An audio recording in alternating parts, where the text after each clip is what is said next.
Vamos a abrir entonces el derecho de palabra con la misma dinámica de ayer. Valen desde preguntas o comentarios a la compañera y los compañeros que estuvieron de ponentes hasta intervenciones en los ejes que hemos acordado en términos metodológicos trabajar. Entonces está abierto el derecho de palabra. Voy a hacer algunas preguntas a cada uno de los ponentes. Primero, felicitar el esfuerzo y las intervenciones que se hicieron en la mañana de hoy, porque le permiten a uno realizar una intervención un poco más ordenada. En primer lugar, quisiera enfatizar esto de la diferenciación entre el proceso bolivariano, el proceso chavista y el madurismo en términos de periodización.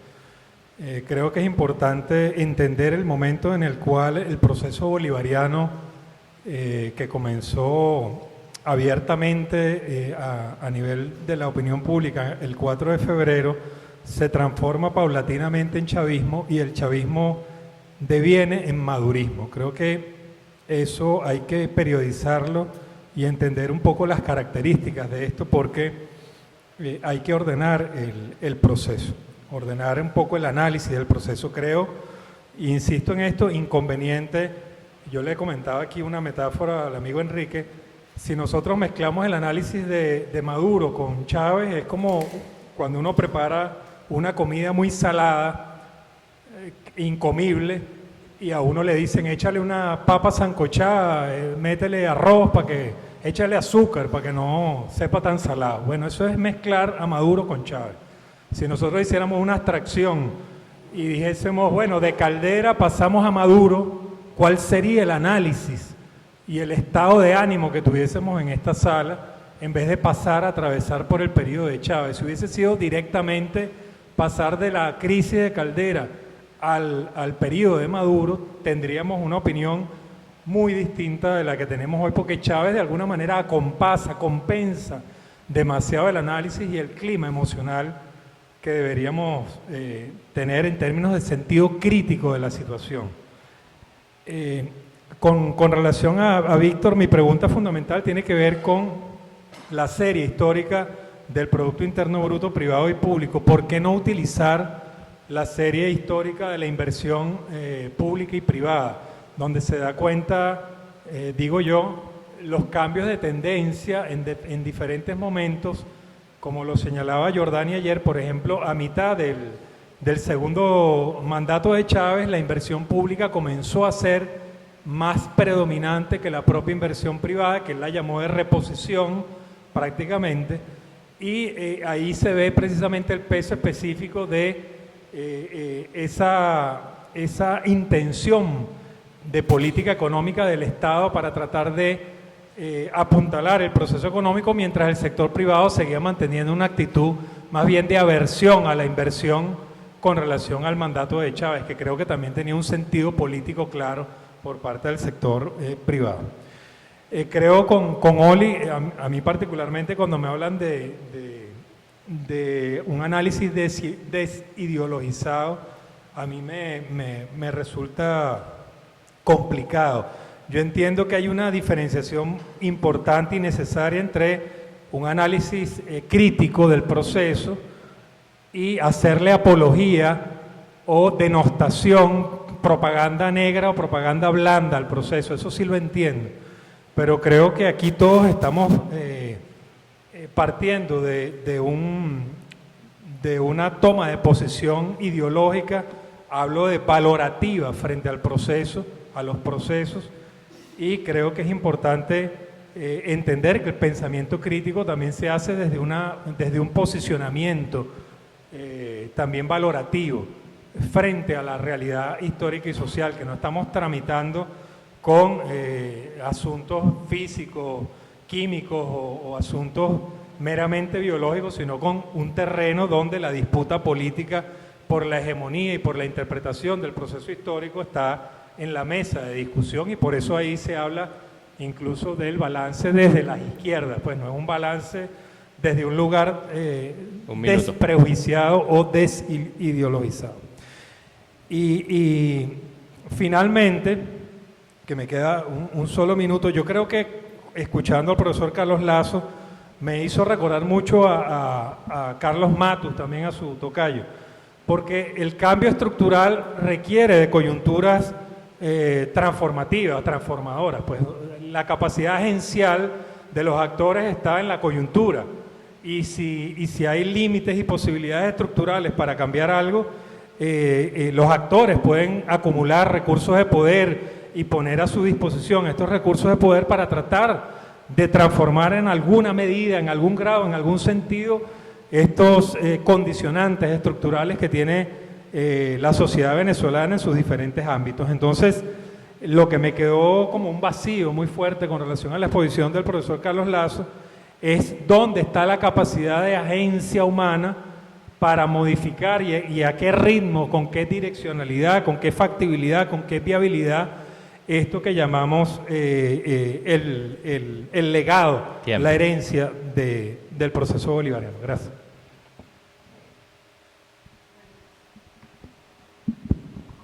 Bueno, primero que nada, muchas gracias, porque también agradezco muchísimo la calidad, la preparación y mucho la profundidad. Primero una pregunta, me gustaría saber cómo ven, como sobre todo a partir de 2009, todo lo que fue el endeudamiento con China, o bueno, indirecto con China, etcétera, y cómo el fondo chino pudo haber hecho o ha modificado pues el análisis, o bueno, puede modificar este análisis, etcétera, y sobre todo en el entendido de la situación en la que estamos hoy frente a China y la profunda deuda ecológica que tiene China con nosotros. Eso me lleva también a ver, o algo que extraño, ¿no? Es un poco el análisis en términos de, creo que Oli lo hizo, además, muy bien, pero también si se pueden, además, empezar a debatir, ¿no? Porque independientemente de que algunos no seamos o no sean extractivistas, algunos no sean ecologistas, etcétera, o sea, el hecho de que, o sea, ocurre entre 2 a 3 derrames semanales de petróleo en las costas y en todas las aguas costeras de Venezuela, con serios impactos ambientales y sociales, o sea, los pasivos ambientales de PDVSA, ¿no? O sea, cómo se están contabilizando, cómo eso se está visibilizando, porque eso no es nuevo, eso no es de ahorita, aunque ciertamente en los últimos años eso se ha intensificado muchísimo, no sé, las cifras, por lo menos entre 2020 y 2021, 200.000 barriles a las aguas venezolanas. O sea, y eso está causando fuertes impactos sobre los pescadores, fuertes impactos sobre las economías populares, fuertes, y yo por eso yo digo, puedes que no seas antiextractivista, puedes que no seas ecologista, pero dígame por favor cómo esta deuda ecológica fuerte de PDVSA con todos nosotros puede ser saldada y reparada, en una situación además en donde se le abren las puertas de esta manera a Chevron, ¿no? Ahorita, pero además en una situación que viene aconteciendo desde hace mucho tiempo, ¿no? 1 de cada 3 niños, y estos son deudas sociales muy fuertes de la industria petrolera con la sociedad, 1 de cada 3 niños en Punta Cardón sufre de autismo. Y eso, ¿quién lo contabiliza y cómo se contabiliza? Y cómo eso entra dentro de la discusión también sobre la economía venezolana y el modelo post-extractivista, post-petrolero, que obviamente nosotros desde el observatorio sostenemos que no puede ser de la noche a la mañana, dejar abajo el subsuelo los combustibles fósiles, pero es que ni siquiera está en el debate, como dice la plataforma en defensa de la Constitución, o sea, en nuestros debates profundos de transformación del modelo nacional. Eso por una parte. La otra, la preocupación sobre la desconexión entre precisamente el avance del modelo económico y cómo vino siendo durante todos estos años y otros ámbitos, como por ejemplo, Oli sí lo señaló muy bien, el cambio climático, todo el tema de la posibilidad de tener soberanía alimentaria para guardar semillas y cómo eso estaba es una contradicción profunda con la promoción del modelo agroindustrial en Venezuela. Entonces, las contradicciones internas que no destapábamos porque de ellas no se puede hablar, no se deben hablar, a mí me parecían que eso fue uno de los terribles errores que durante todos estos años, no querer hablar de esas contradicciones, pero que además asomaban como una política, en el caso de la economía, de fortalecimiento de las economías solidarias, de querer fortalecer las economías populares, era totalmente, o sea, iba en el sentido contrario a la profundización de la política extractivista en Venezuela y la apertura petrolera, que no es nueva de ahorita, tiene ya tiempo pasando, ¿sí? a las transnacionales. Y otro elemento, hoy no está Alba, pero es muy importante para nosotras, desde los feminismos, visibilizar cómo todos estos años representó además la invisibilización e instrumentalización del trabajo no remunerado de las mujeres en las comunidades populares, en los espacios de los ministerios, etcétera. O sea, era más bien visto como empoderamiento, igualito que lo hace el capitalista, el hecho de que las mujeres dejaran a sus hijos en su casa y se dedicaran a construir la vivienda, ¿verdad? Y que se dedicaran a trabajar hasta las 12 de la noche y 3 de la mañana en los ministerios.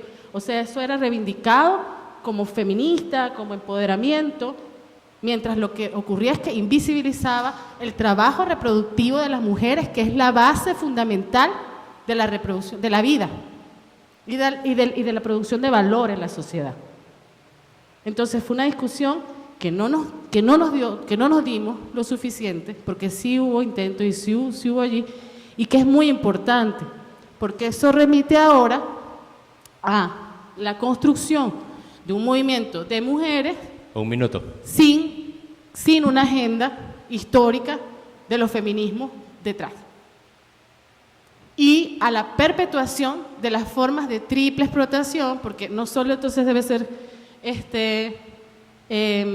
una servidora pública ejemplar, sino que además tiene que llevar el huerto comunitario, y además tiene que construir su vivienda, y además tiene que ser la que lleve el clavo, todos los programas, etcétera, y eso se promovió desde arriba, ¿no? Eso como para poner eso allí, y que me parece que estos análisis desde otras economías son fundamentales para un balance justo, además, en términos de lo que ha ocurrido durante todo este tiempo.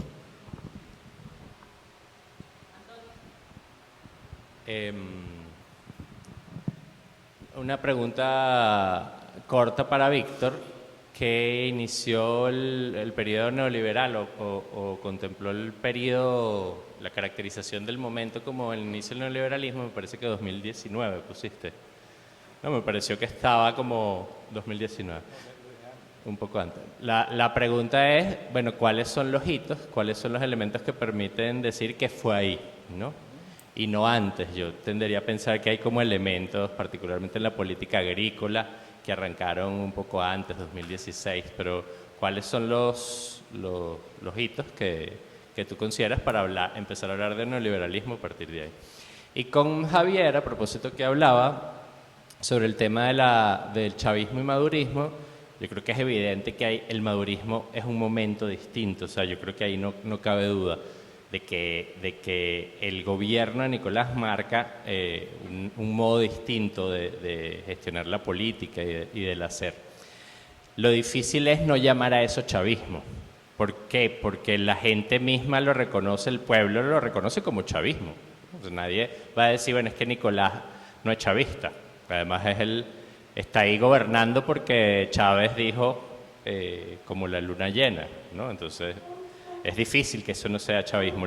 Está gobernando con gente que viene de los gobiernos de Chávez. El pueblo los reconoce, está ahí por una decisión del líder más importante del chavismo, y también podemos caer en la trampa de decir, bueno, el chavismo es lo bueno o tiende más a lo bueno y esto es como todo lo malo, ¿no? Otra lectura es, el chavismo tiene todas esas caras y el madurismo es una de las caras del chavismo. Yo creo que esa es la discusión por ahí.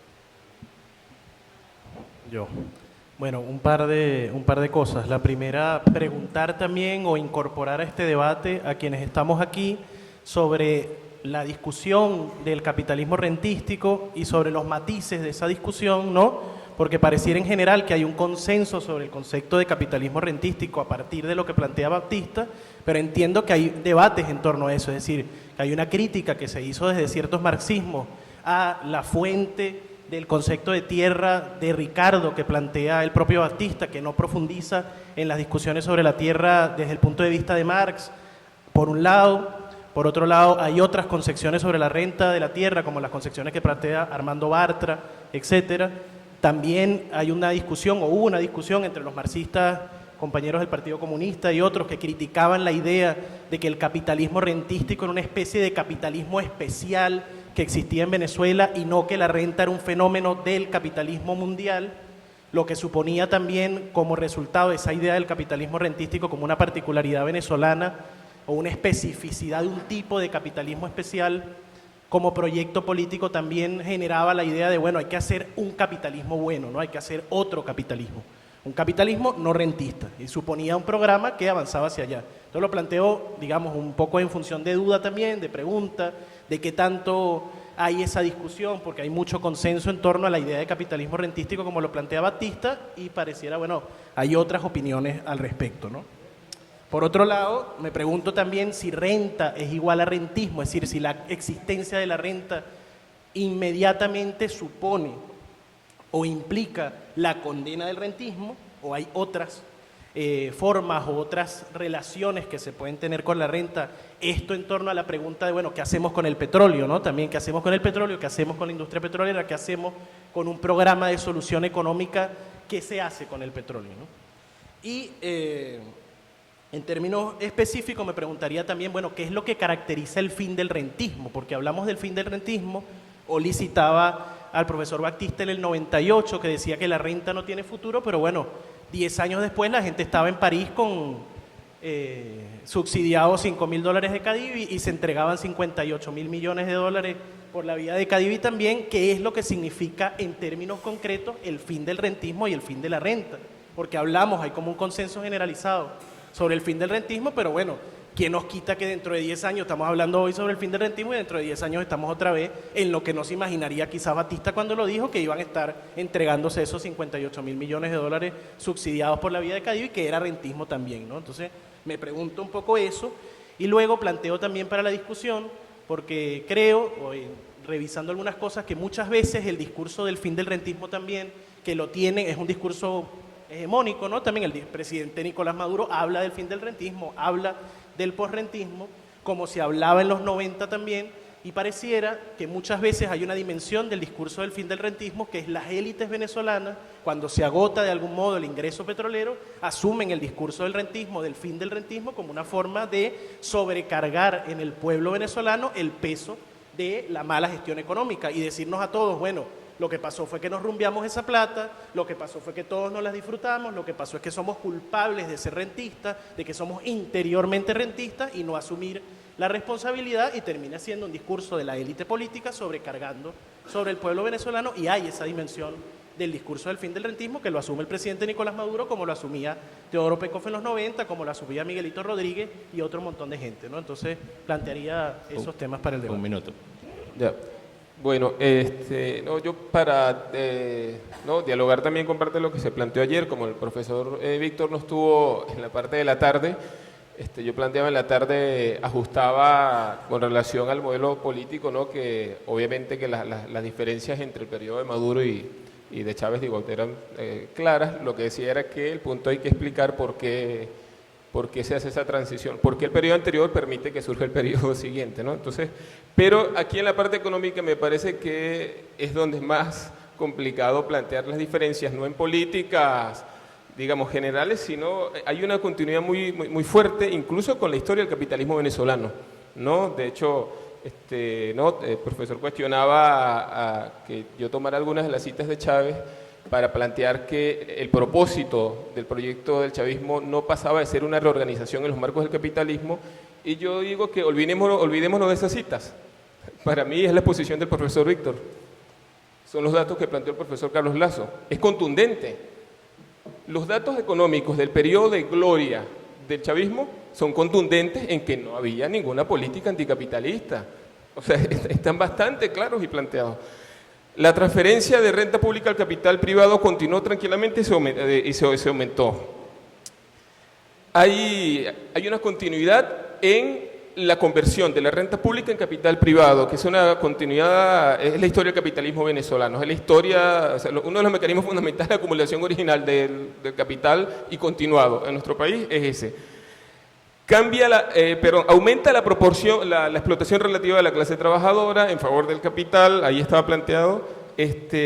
Luego, la llamada economía social es totalmente inexistente, es totalmente marginal. Entonces, ¿por qué estos datos habrían de habilitar a decir que había una política anticapitalista, por ejemplo? Y no solo hay continuidad en eso, sino que incluso en el carácter dependiente y rentístico también se profundizó. Entonces yo digo, pongamos los datos de la realidad al lado de los discursos anticapitalistas y los discursos los otros, porque como había para todos los gustos, y los discursos que decían que la verdad no se proponía era trascender el capitalismo, y veamos a qué se parece más. Yo digo, no se puede ser, digamos, para mí complaciente, porque o había una demagogia muy grande, o había una impotencia muy grande frente a las fuerzas del capital. Sería eso, se quería avanzar, pero digo porque los datos son contundentes, como no digo, compañeros, están ahí los datos. ¿Y por qué esos datos entonces? Entonces,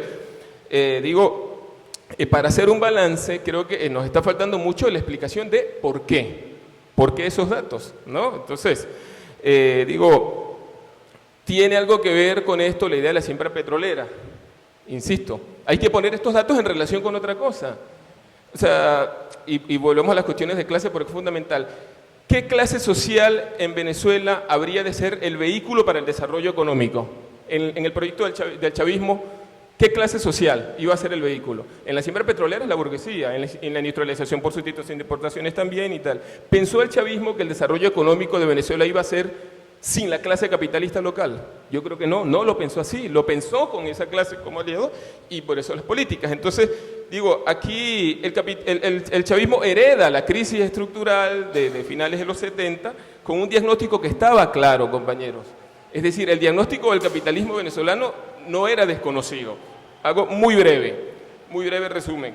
Nosotros somos un país de industrialización tardía y desindustrialización temprana, entre otras cosas. Sabemos que aún en los momentos de gloria de la acumulación de capital, por ejemplo, la agricultura quedaba totalmente rezagada, no pasaba incluso del 5 o 6%, por ejemplo, el periodo a mediados de los 70, por ejemplo, mientras el coeficiente de inversión aumentaba como un 45% en el periodo de gloria en los 70, el coeficiente de inversión, el coeficiente de la agricultura era algo así como el 8%, mientras el promedio era el 45%, y el de la banca era el 130%. Es decir, hay un diagnóstico claro de que además la industrialización era subordinada a las cadenas de valor internacional.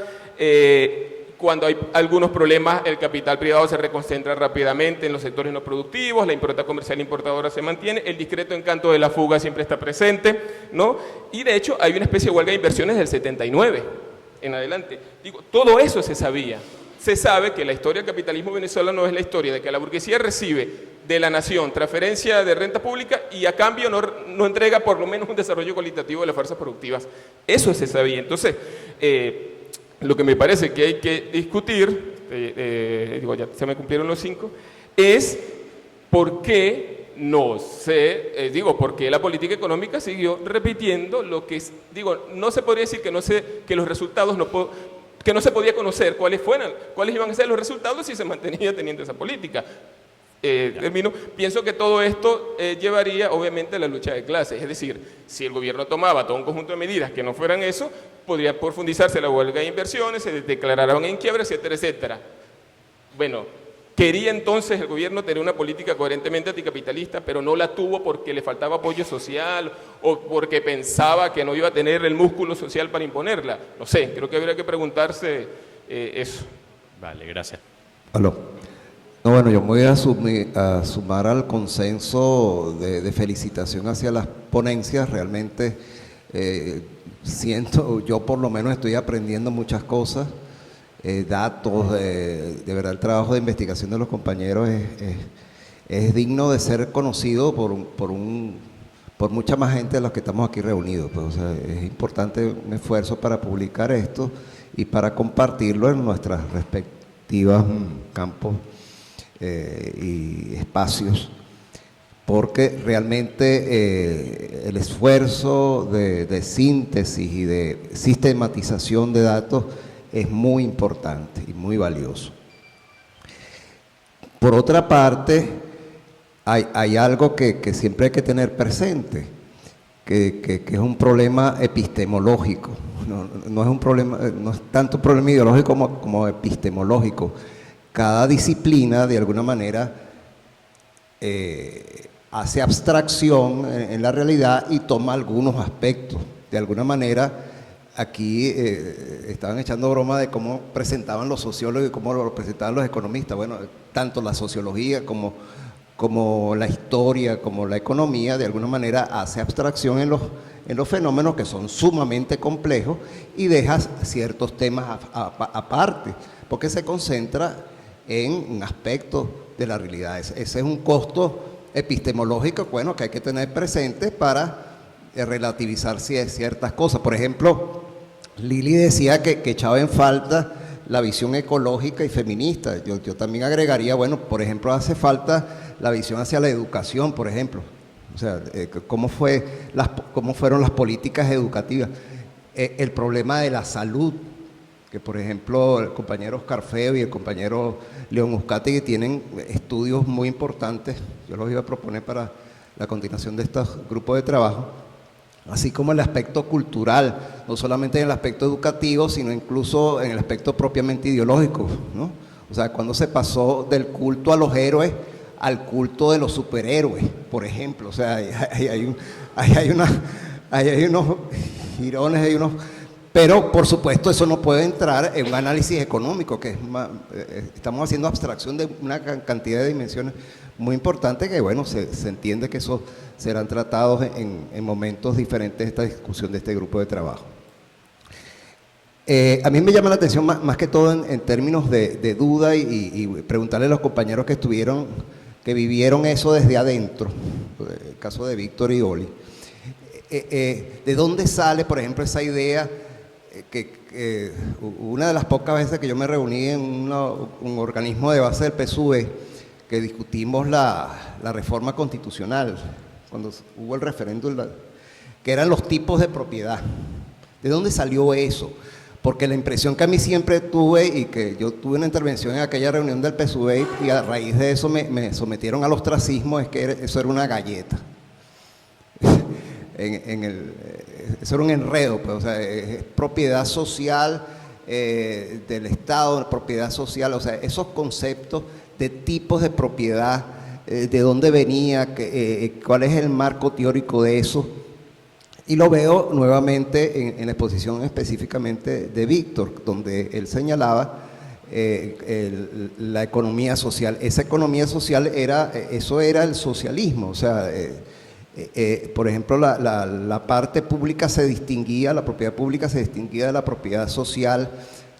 Esa es la primera pregunta. O sea, ¿de dónde salen esos tipos de propiedad, la propiedad social, esa economía social? ¿De dónde sale eso? ¿Cuál es la genealogía, de alguna manera, de esos conceptos? La otra pregunta es, dentro de esas periodizaciones se tematizó el tipo de gestión. O sea, hubo un planteamiento acerca del tipo de gestión, por ejemplo, en las empresas públicas. ¿Hubo algo de eso? Yo sí recuerdo que hubo un ambiente de mucha discusión, de mucha reflexión en esos años, 2009, 2010, etc. Incluso ahí entra, por ejemplo, el fracaso, si vamos a hablar de fracaso, el fracaso de la misión ciencia, que entre sus objetivos estaba ese de abordar el problema de la dependencia tecnológica. Por otra parte, yo creo que bueno, los avances de la reflexión de la izquierda histórica, nacional e internacional, de alguna manera la Revolución Cubana nos enseñó, y la discusión de la teoría de la dependencia nos enseñó que no era posible una fase de liberación nacional con una burguesía nacional, sino que la revolución que resolvía las tareas de liberación nacional era la revolución socialista, y de alguna manera allí se le tendían puentes al planteamiento de la revolución permanente. O sea, de alguna manera la izquierda mundial vuelve más o menos sobre los mismos temas. Pero ahí se hace pertinente un poco la cuestión, ok, pero el problema de la transición, o sea, ¿cómo se pensó la transición propiamente dicha? ¿Qué conceptualización se tenía de la transición? Por lo menos la experiencia soviética y la experiencia china hubo una elaboración sobre la transición, incluso la experiencia yugoslava con el planteamiento de la autogestión. Eso formó parte de la discusión y la reflexión en la plana mayor del gobierno o en otros espacios. Ok. Gracias.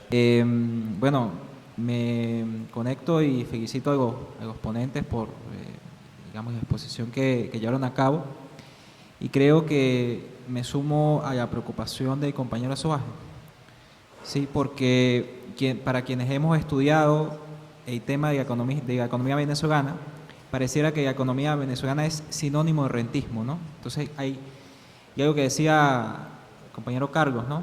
Que el rentismo tiende a ser una categoría que encubre un montón de cosas que están escondidas en la superficie, ¿no? Ese tema de quién se queda realmente con la renta petrolera, o sea, con ese excedente internacional que es fruto de monopolio del suelo, como dice Andrés Batista, señala realmente el problema que vivimos en Venezuela, ¿sí?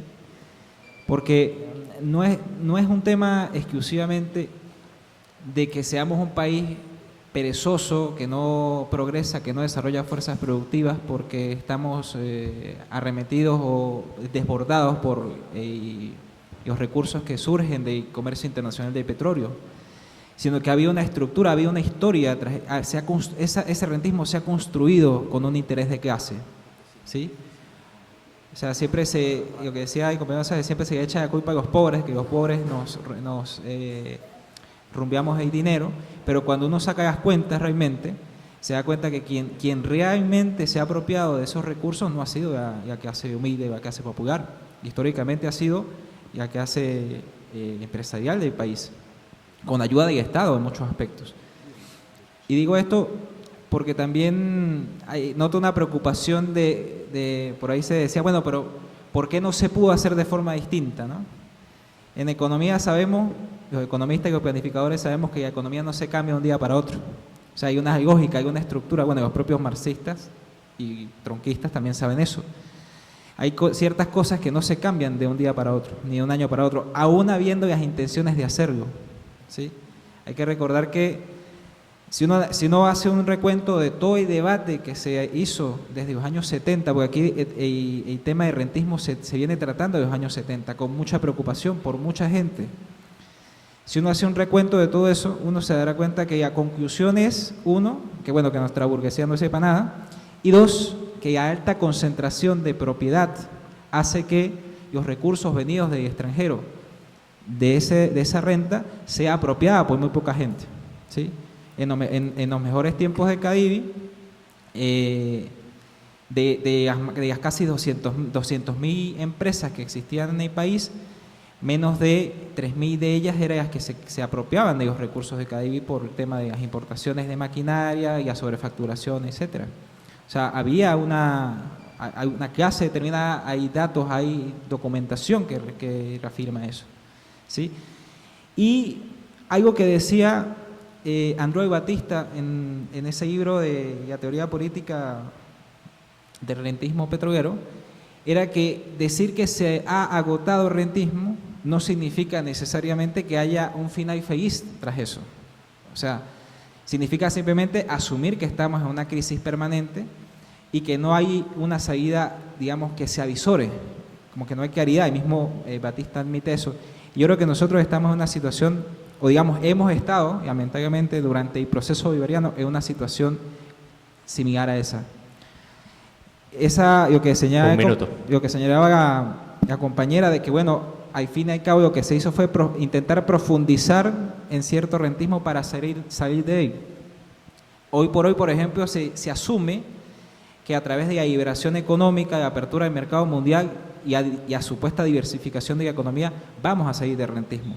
El tema es que estamos de timbo al tambo, al igual que en los años 90, entre volver a lo que teníamos y asumir el neoliberalismo como forma de salida. Pero si algo ha mostrado la historia es que ninguna de las dos soluciones da pie con bola. Y cierro con el tema de la intención que se promovió a través de la economía comunal, a través de la propiedad social, por ejemplo. Una cosa curiosa es que en la segunda edición de ese libro de Capitalismo Rentista, y cierro con esto, Andreu Batista, ese es un libro que se edita en el 2010, la segunda edición, Andreu Batista afirma, digamos, acepta que el gobierno bolivariano encaminó un proceso de transformación de la renta. Él mismo lo acepta, es decir, Andreu no es chavista.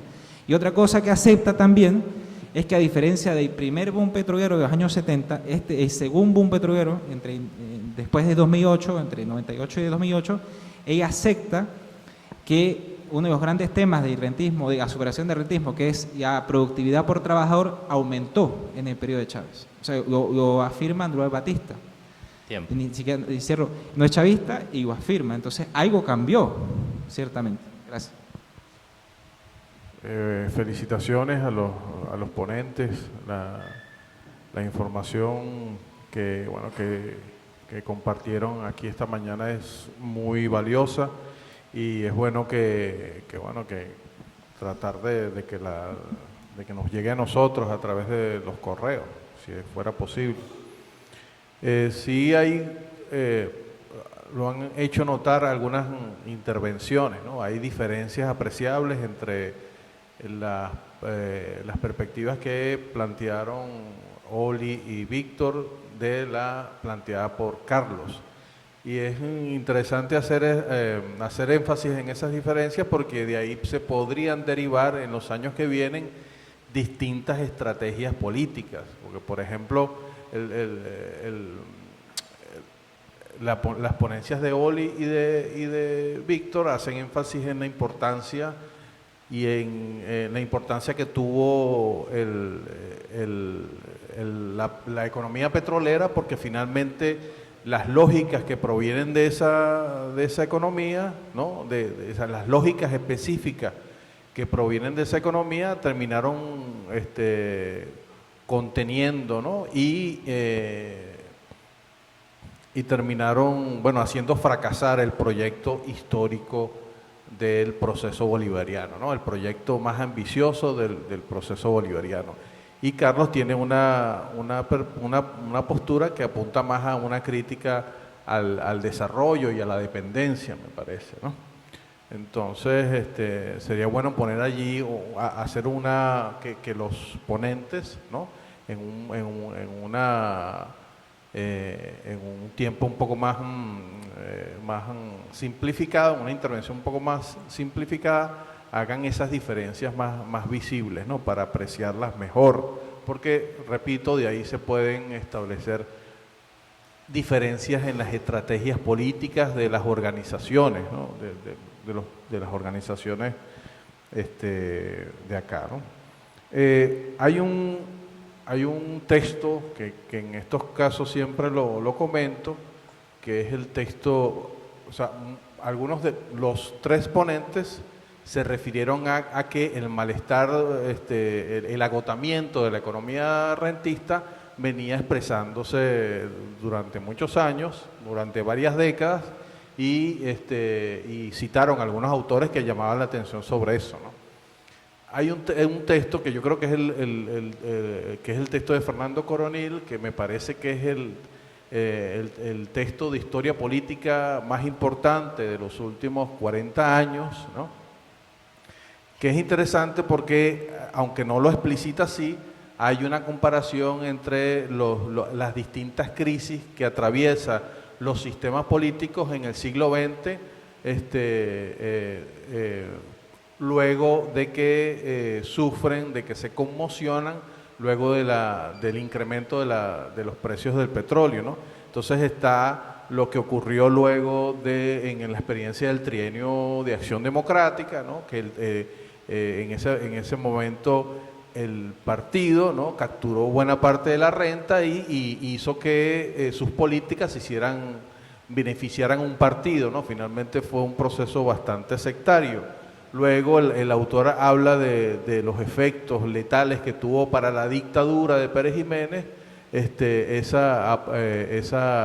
ese sectarismo que finalmente la dictadura de Pérez Jiménez buscaba legitimidad en postularse como el gobierno de las Fuerzas Armadas, ¿no? Un minuto. Sí, el gobierno de las Fuerzas Armadas. y terminó siendo un gobierno de un sector muy pequeño de las Fuerzas Armadas, ¿no? Y está luego los efectos también letales que tuvo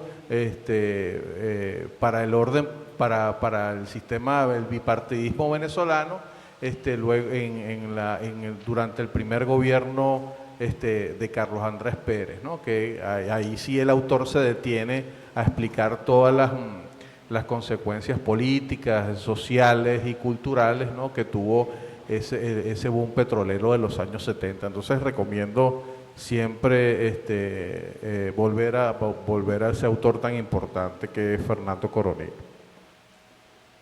Gracias. Bueno, entonces arranco por aquí tratando de hacerlo rápidamente. Sobre el tema del rentismo y posrentismo, ya algunos compañeros han planteado allí inquietudes. Yo también tengo la misma como inquietud porque siento que hay una suerte de moralismo en torno al uso de la renta, que es una riqueza y que a mí me parece totalmente acertado que el presidente Chávez tenía que primero rescatar como propiedad del Estado ese uso, esa riqueza y colocar ese uso de la riqueza en beneficio de las grandes mayorías, en una distribución equitativa de eso. O sea, la renta existe y por primera vez el pueblo venezolano hizo uso de esa renta y por eso me parece correcto eso y no me queda claro ese término de el posrentismo, cuándo ocurre, hasta cuándo se agota ese modelo o no. Lo que sí creo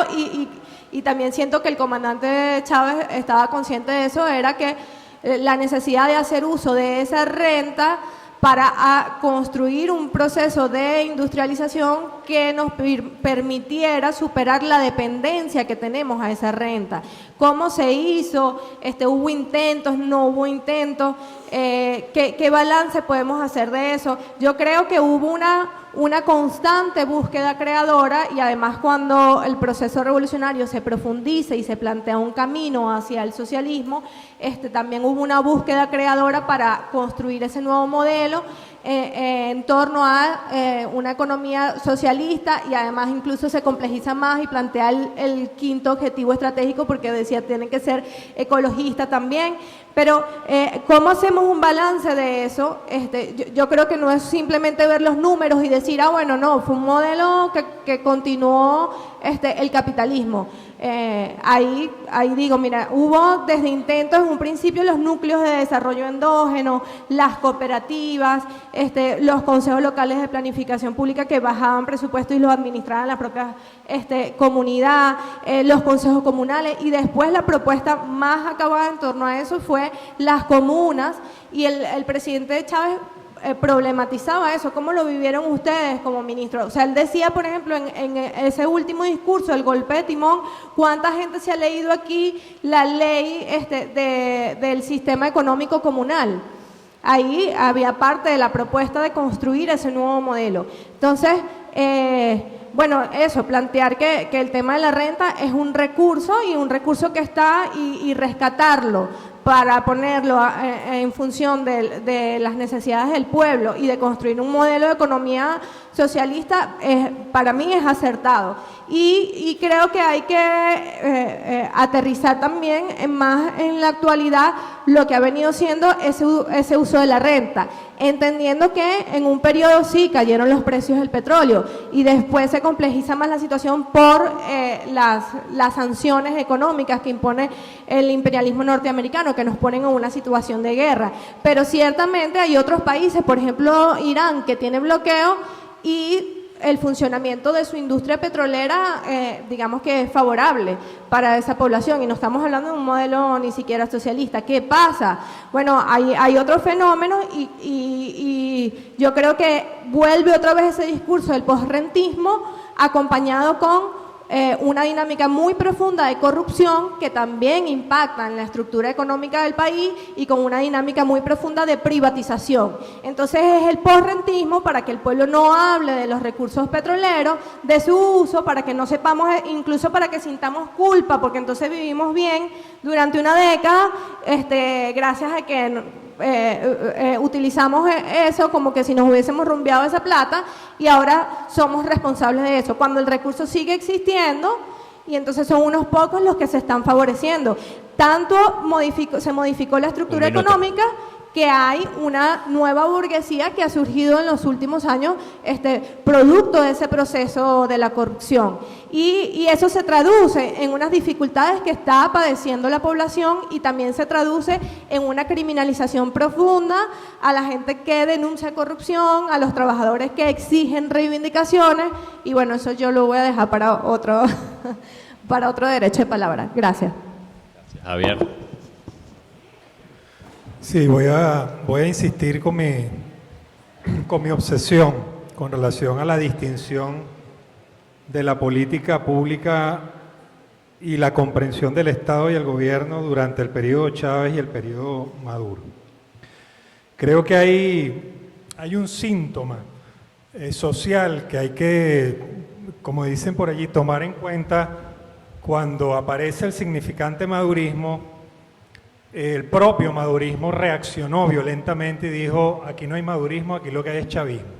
Ese síntoma viene ya desde 2014, con el artículo de Temir Porras, el 7 de junio del 2014, donde abiertamente planteó la necesidad de reconocer a Maduro como el líder político, jefe político fundamental en una nueva fase, desde una vertiente pragmática y flexible desde ese momento, y que le costó por algún tiempo un alejamiento del gobierno, pero que fue clave para entender cómo la jalada no fue oportuna en ese momento.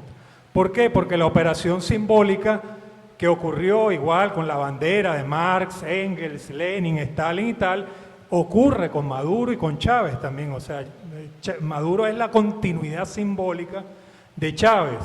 Exactamente, eso como propaganda funciona, pero como política pública se cae de toda evidencia. O sea, si nosotros tratamos de constatar, tú lo has dicho, política policial en Maduro, política policial en Chávez, podemos ir política salarial en Chávez, política salarial en Maduro, podríamos seguir política de clientela o política de empoderamiento popular Maduro-Chávez, política de inversión en Chávez, política de inversión en Maduro, política cambiaria en Chávez, política cambiaria en Maduro. Podemos hacer una lista completa comparativa con relación a los planteamientos de Chávez. La agenda alternativa bolivariana, por más que Maduro la manosee, es una agenda antineoliberal que dijo como línea fundamental, primero la deuda social, luego los ajustes macroeconómicos. ¿Qué pasó con el ajuste primero en 2014-2015 de las importaciones? Primero se paga la deuda y después vemos qué hacemos con la escasez de productos esenciales para la población. ¿Qué pasó en el 2018 también? Bueno, ya no tenemos más remedio que dolarizar y que aplicar un programa de ajuste a medio camino, que no es el literal del consenso de Washington, pero que prácticamente uno hace un checklist y tiene por lo menos, de los 12 puntos, tiene por lo menos 8.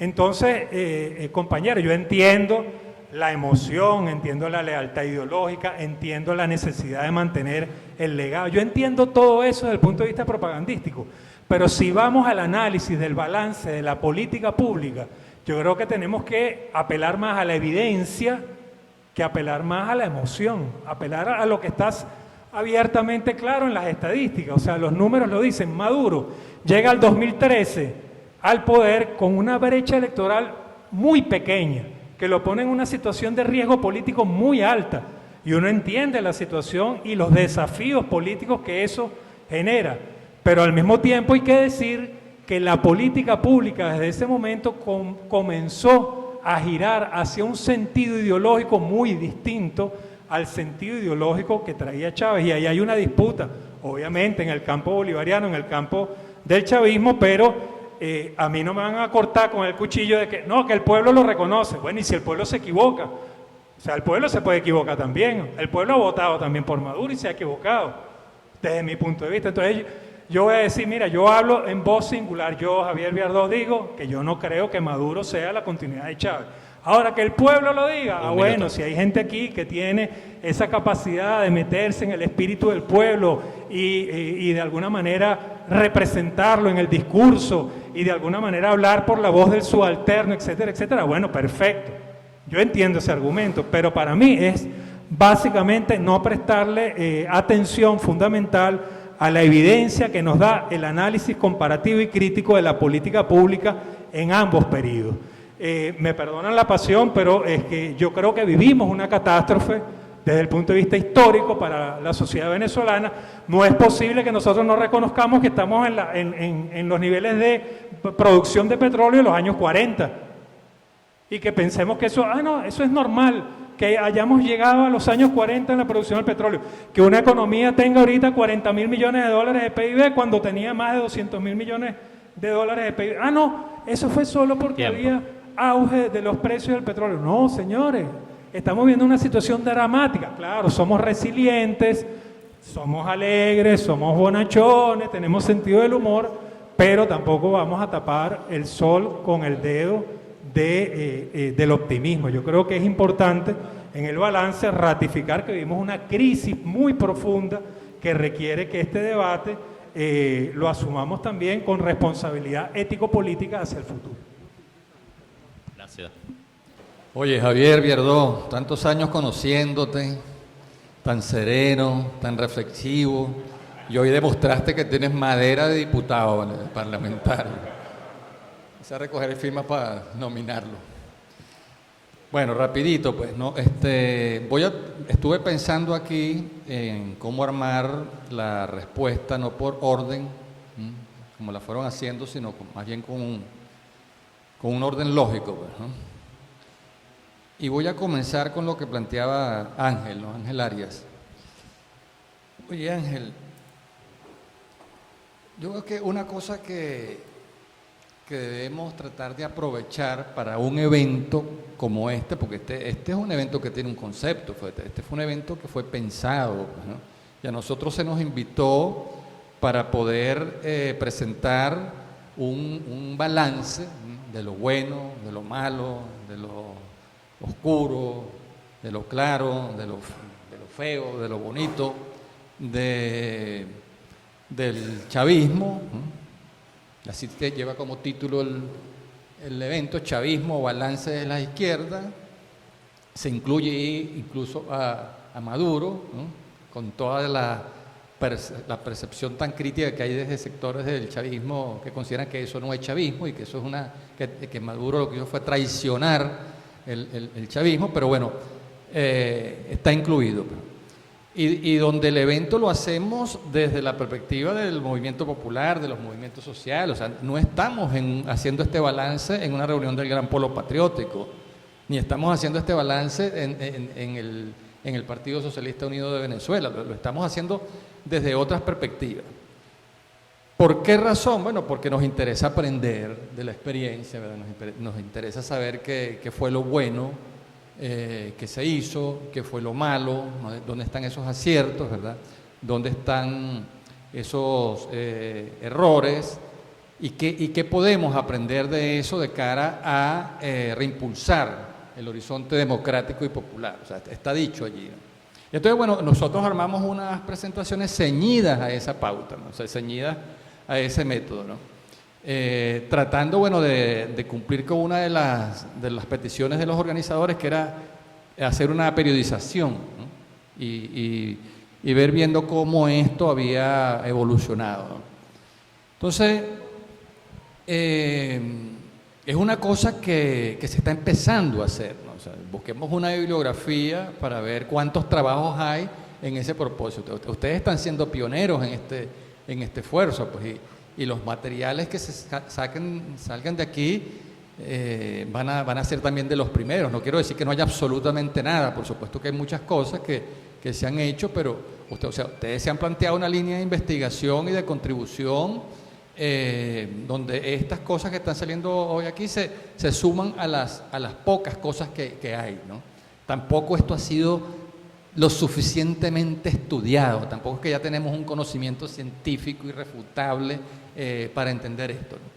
Yo, de hecho, yo la presentación mía la terminé anoche como a las 12 de la noche, que se la mandé a Alexandra, porque bueno, es un reto, pues, o sea, ¿cómo periodizas tú?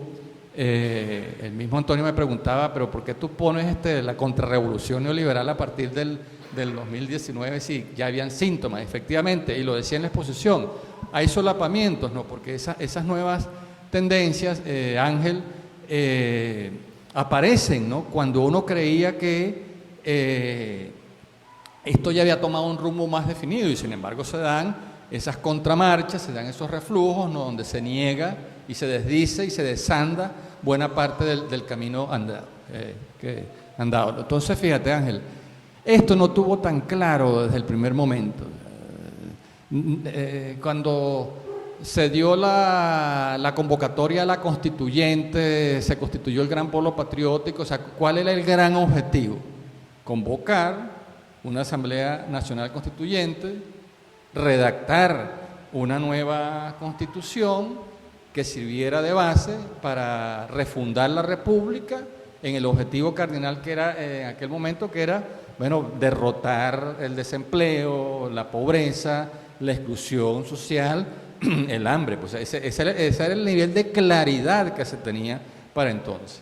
Aquí no se estaba hablando desde aquellos años primero de una propuesta socialista, eso vino después, ¿no?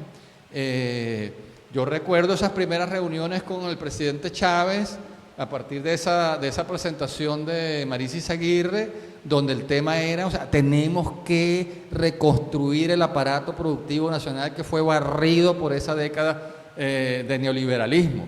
Tenemos que reconstruir la agricultura nacional, la industria nacional. Ustedes tienen la tarea de diseñar incentivos fiscales, financieros, cambiarios para resucitar ese aparato productivo que está muerto. O sea, nosotros no podemos cerrar el año 2000 como va a cerrar el año 2020, en 1999 sin recoger impuestos sobre la renta, sin recoger IVA. O sea, ¿con qué vamos a pagar las nóminas? ¿Con qué vamos a cumplir la promesa electoral? ¿Con qué vamos a invertir en educación, en vivienda? Esas eran las preocupaciones de entonces. Y la tarea nuestra, ¿cuál era? Redactar incentivos fiscales, decretos de compras gubernamentales, exoneraciones de impuestos sobre la renta para nuevas inversiones en maquinarias, en equipos, que se generara trabajo, porque el petróleo no pagaba eso, el petróleo estaba a $10, a $11. Y entonces la demanda del presidente Chávez era llevar incentivos para reactivar el aparato productivo existente, que era capitalista, eran empresas capitalistas. O sea, la economía social era una cosa simbólica. Y bueno, y eso es lo que llevábamos, y era esa etapa del idilio con Fede Cámaras, con Fede Industria, con Industria, porque no estaba planteado aquí una revolución socialista. ¿Qué eventos desencadenan esa radicalización de la revolución bolivariana? Bueno, el golpe de Estado de abril del 2002, encabezado nada más y nada menos por el presidente de Fede Cámaras, que había sido antes presidente de Conindustria, que eran los gremios donde estaban afiliadas las empresas para las cuales nosotros estábamos diseñando esos incentivos, ¿no? Porque no estaba planteado el tema de una revolución anticapitalista. Eso surge después. Para aquel momento era, oye, hay que reactivar estas empresas para que generen trabajo. Hay que reactivar estas empresas capitalistas para que cuando cierren el ejercicio fiscal al 31 de diciembre del año 2002 y venga la zafra fiscal que terminaba el 31 de enero del año siguiente, del año 2001, se recogiera bastante impuesto sobre la renta para poder financiar el gasto público, porque en ese momento la renta petrolera no estaba pagando el gasto público. Entonces, esos eran los debates que dábamos en ese momento. Esas eran nuestras preocupaciones, ¿eh? Viene el golpe, todo se trastorna, Chávez agarra aquella tremenda desconfianza con todos esos gremios empresariales y bueno, cobra fuerza la idea que hay que crear otro aparato productivo, hay que crear otro tipo de empresas y esa circunstancia empieza a darle mucha fuerza a la idea de la economía social. Economía social, ni siquiera economía socialista. Más tarde fue que vinimos nosotros a acuñar el término de las EPS, de las empresas de producción socialistas, donde ya el énfasis estaba en las nuevas relaciones sociales de producción, no relaciones de explotación, relaciones de generar un valor agregado, de generar una riqueza que fuese mucho mejor distribuida. Y entonces voy con una cosa que planteaba Javier, ¿no? Cuando él me preguntaba, bueno, ¿por qué utilicé la gráfica del Producto Interno Bruto y no la de inversión pública? Bueno, porque, Javier,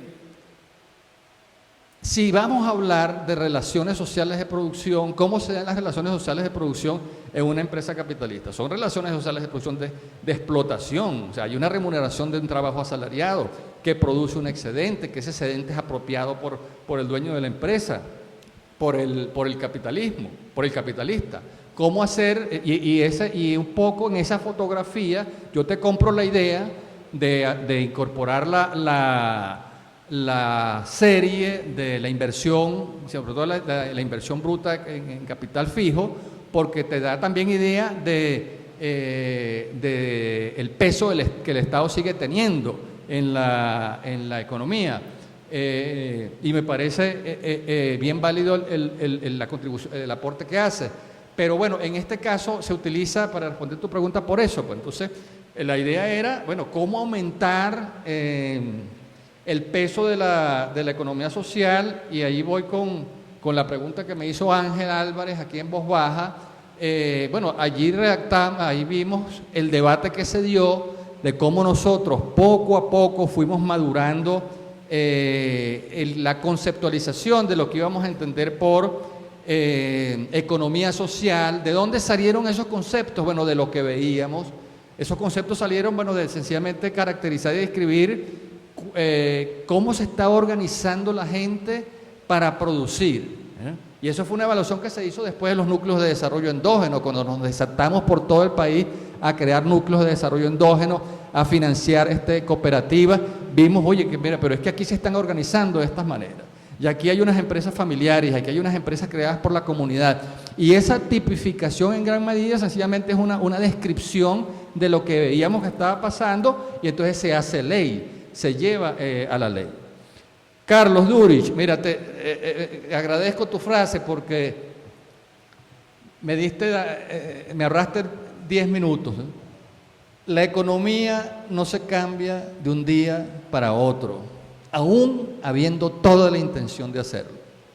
Entre comillas, eso lo dijiste tú. Y así fue eso. Eso que dijo Carlos es el retrato de lo que nos pasó. O sea, tuvimos toda la intención de hacerlo. Tú dices, Ángel, que no hubo un plan anticapitalista. Oye, yo te invito a revisar de nuevo el primer plan socialista de la nación y el segundo plan socialista de la nación, donde estaba escrito, ya habíamos llegado a un nivel de elaboración, que ya no era debate solamente, es que se presentó eso como propuesta de plan. Y ese plan luego se hizo ley en la Asamblea Nacional, porque el plan se llevaba a la Asamblea Nacional, se sometía a discusión y se convertía en ley de la República. Y esto lo entiende uno cuando uno está en el gobierno, ¿no? Es muy difícil a veces entender por qué no se avanza tan rápido y solamente cuando uno está fuera, y uno entiende esta pesadilla cuando está en el gobierno.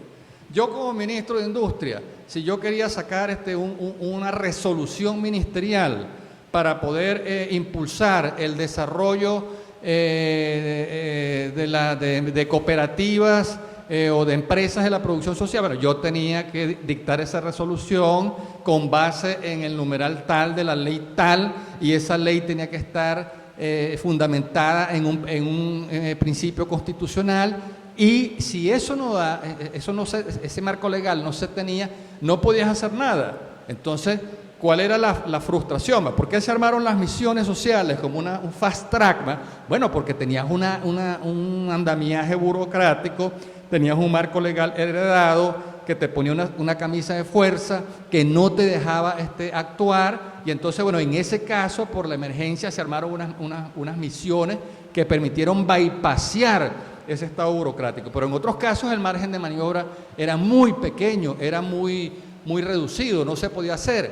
Y entonces por eso esa fase, que la llamé ahí periodo de tránsito al socialismo, fue esos años donde nos dedicamos justamente a crear la base legal del plan, del primer plan, y luego del segundo plan, salieron todas esas leyes. Ahí había un proyecto anticapitalista, un proyecto pensado en impulsar no solamente ya la economía social, sino una economía socialista. Y entonces se definió allí todo este tema de las nuevas formas de propiedad social, porque uno de los debates que se dio también internamente era que no podíamos reeditar, y ahí voy Edgardo no me preguntó nada, pero él lo dijo en su intervención de ayer y ha salido en otras, el tema de que las nuevas formas de propiedad social no podían agotarse única y exclusivamente en esa escueta forma de propiedad estatal, que ya sabíamos la cantidad de vicios que generaba, y tenía que impulsarse nuevas formas de propiedad. Lamentablemente, bueno, y entonces aquí ya empiezo a hablar desde la frustración. Thais, que preguntó ya se fue, pero preguntó cómo lo recibíamos, está con su bebé, cómo lo recibimos nosotros. Bueno, mira, oye, ¿qué queda de esto? Una tremenda frustración.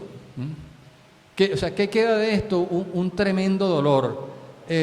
Oli hablaba de que, bueno, ella pagó su duelo, pues, o sea, todos nosotros tuvimos una etapa muy dura de dolor, de frustración, de tristeza, de ver cómo ese esfuerzo que se hizo para poder avanzar y pensar un país distinto, que estructuralmente pudiera superar las raíces, las causas estructurales del desempleo, de la pobreza, de la exclusión, finalmente no cuajó, no se dio. Y hemos hecho una revisión ex post, bueno, y sí, ahí está todo lo que les conté esta mañana, pero creo que este trabajo tiene que seguirse haciendo de cara al propósito del evento, que es, bueno, los aprendizajes para el movimiento popular y democrático, ¿no? Pero bueno, hubo esa intención, hubo esa afinación de ese proyecto que fue evolucionando poco a poco, y a pesar de que se tenía tanta claridad en comparación con el año 98, en el 91 y el 2000, no fue posible seguir avanzando. Y creo que una de las razones más fuertes, de las causas más fuertes que explican ese estancamiento e incluso ese retroceso, tiene que ver con una cosa que planteaba Oli esta mañana al final de su intervención, que es el tema de la cultura rentista, que está tan arraigada. O sea, porque ¿qué entendemos nosotros por cultura rentista? La cultura rentista es el empresario que quiere formar una empresa, pero él no vende su casa para tener el capital e invertirla. O sea, él no vende su carro, él no empeña el anillo del matrimonio ni la cadenita de la primera comunión de su hija. No, él quiere montar la empresa con un préstamo que le da Foncrey o el Banco Bicentenario, la cultura rentista, ¿no? O sea, invierto pero no con mi plata, invierto la renta y me hago rico. Pero es que también a nivel de los sectores populares, esa cultura rentista la hay, o sea, ese deseo, esas ganas de vivir de ingresos que no son frutos del trabajo. Y lo veíamos tanto en el efecto pernicioso que tienen esa cantidad de bonos que todavía se siguen entregando y que marcaron una diferencia tan grande con la primera etapa de las misiones sociales productivas, que capacitaban y habilitaban a la gente para el trabajo, que el principio era vive de tu trabajo, de tu esfuerzo productivo, de la organización de tu comunidad. O sea, eso cambió. Entonces, eso pesa mucho en este freno.